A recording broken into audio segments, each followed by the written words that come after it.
नमस्कार. तर आता संक्रांत आली म्हटल्यावर तिळगुळाचे लाडू हे झालेच पाहिजे. इथे मी 1 किलो तीळ घेतली आहे आणि ती सगळ्यात पहिले मी भाजून घेते.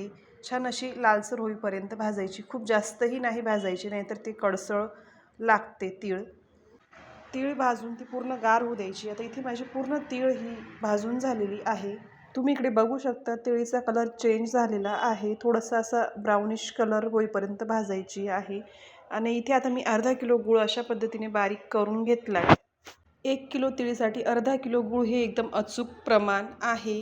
तर एका कढईत मी एक छोटा कप एवढं पाणी टाकून घेते आणि त्यातच मी आता गूळ टाकून तो असा त्याचा पाक तयार करून घेईल. गूळ पूर्णपणे विरघळून घ्यायचा. गूळ विरघळला की तो एका चाळणीने चाळून घ्यायचा, कारण त्याच्यात घाण असते, अशी काळी काळी घाण दिसते. कारण नंतर पाक बनल्यावर तो नीट गाळता येत नाही. इथे आपला गूळ आता पूर्णपणे विरघळला आहे.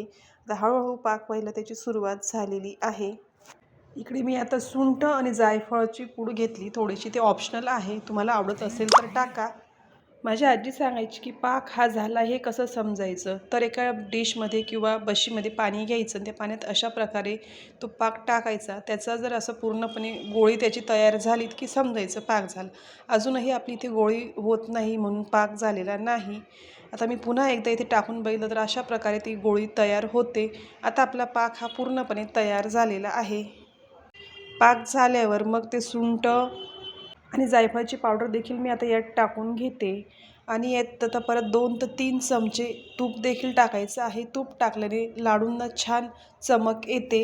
पाक होईपर्यंत तीळही थंड झाली होती आणि त्यात मी आता पाक अशा प्रकारे टाकून पूर्णपणे व्यवस्थित मिक्स करून घेतलं आहे. मध्येच पाहुणे आले त्याच्यामुळे मला ते पूर्ण शूट करायला जमलं नाही. अशा प्रकारे लाडू मी सगळे वाळून घेतलेले होते. पाहुण्यांमुळे थोडासा गोंधळ झाला आणि लाडू वाळताना असं शूट करायचं राहिलं. आमच्या कॉलनीतनं अचानक एक आजी वारल्या होत्या, त्याच्यामुळे थोडीशी घाईघाईत झाली मला लाडू करायला. तुमच्याकडे कशा प्रकारे लाडू करतात ते देखील कमेंट करून सांगा आणि चॅनलवरती नवीन असाल तर प्लीज लाईक, शेअर, कमेंट आणि सबस्क्राईब करायला विसरू नका. आणि तुम्ही व्हिडिओ कुठून बघत आहात तेही सांगा.